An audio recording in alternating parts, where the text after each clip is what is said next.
What is going on, guys? My name is Phamily Shucks and welcome back to another episode of Clash of Clans. In today's episode, it's going to be fairly short, just trying to get back into the groove after I basically took this whole week off to focus on my studies. But first things first, this is the base layout you guys asked about last episode. So here it is, and I think the only thing majorly I changed about this base was that on the left hand side in the big compartment, there's supposed to be a builder hut there instead of that gold mine. So if you do have a fifth builder, you can split up your spring traps there. And also I moved the air defenses into the center of those compartments. That way it's a little bit more difficult for people to take them out. So here we are with our first raid of the day. This guy decides to put his Teslas out plus giant bombs. So in order to teach this guy a lesson, I decided to go all out on him using my farming strategy. I think I was using BAM, just farming up some quick gold as fast as possible. Then I've been going beast mode in the farming, just farming up so much gold and having my builders work non-stop in order to max out those defenses as fast as possible because I want to be moving on to Town Hall 10 sometime soon. So right after I checked for all those giant bombs and traps and all that jazz, I decided to go on from this right hand side from the town hall because that's where all the gold seems to be at. There's one gold storage right there which is easily accessible, and then I can break into that core and just get the rest of the gold.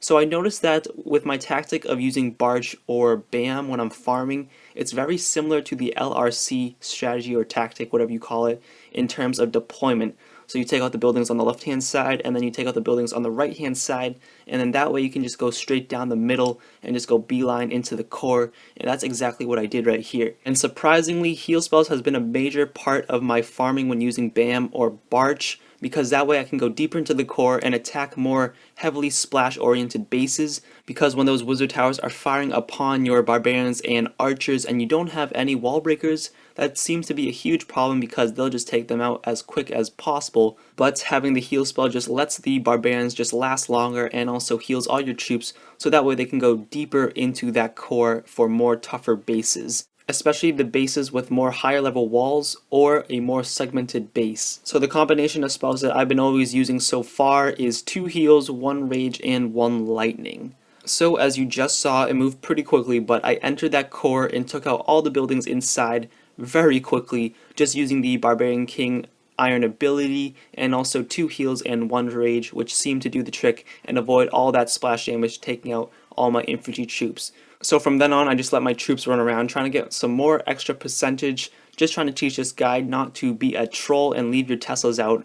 If I do find you with your Teslas out, I'm going to raid you guys, and it's going to be nasty. But yeah, this is about wraps it up. I just ended it here because there's no point in me just watching my troops roam around the base for no apparent reason. So now, heading on to this Clan Wars defensive log by Nesson, and I would just like to say that this matchmaking for this clan war was atrocious. This clan right here is actually ranked 89 in the world, and it's matched up with a farming clan, and their top bases are like level 11 walls, maxed out heroes, and it's just crazy. And we're sitting here with like heroes and defenses that are not even up to par with what they have. And to make things even worse, they have that OP squared Town Hall 10 base that everyone uses in Champion. Well, it's not really OP, but it's just the fact that everyone uses it. And a good amount of people in DTP who are Town Hall 10 and they're basically max have not been exposed to these kind of high level bases because their PRs are just like 2600. It's like, come on. If a Town Hall 9 can do it, you can do it. So just get your head out of your ass and just raid for 50% or something if you can't get the town hall. But I don't know, I guess everyone's at their own skill at trophy pushing. So going back to the raid, this guy, I think he was using like a weird variation of a go wee wee. He used a lot of witches and very few wizards, and for that reason, because he didn't carry enough wizards, he didn't properly take out the exterior buildings, which made his troops go all around the base instead of going straight down the core, which he probably wanted them to. And to make matters even worse, there is a level 4 dragon that comes out of the clan castle, which he did not clear before he decided to attack the base. So I guess he's going into panic mode now, decides to use the Iron Fist ability for the Barbarian King, probably trying to make him to go into that core. And I don't know the purpose of that freeze spell, had no idea what the hell he was doing because it did nothing for him. And those level 11 walls that Nez has paid off because he just puts him in the corner. And since the Archqueen is a frail bitch at level 12, she takes a Millennia, and look, she's just like, fuck this wall, I'm done. Ain't nobody got time for that. And to finish up, delayed free spell, which just wasted his elixir. And to wrap up the last 15 seconds of the raid, it's just basically his golems just running on the base, getting destroyed by that level 4 dragon, the Expo, the Wizard Tower, and also those 2 mortars. And there we have it, defensive win by Nez. Nice job, 32%. And that's about it.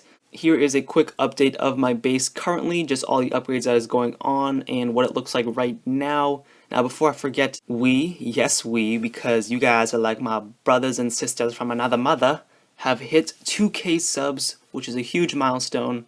So I decided to do a Q&A. So if you guys haven't already, follow me on Twitter at Phamily_Shucks. And I'll post something there after this video goes up, just telling you guys to give me your questions. And I'm only going to do it on Twitter because it keeps everything nice and organized in one spot for me to look at. So that's about it. Thank you guys all for watching, and I'll see you guys next time. Peace.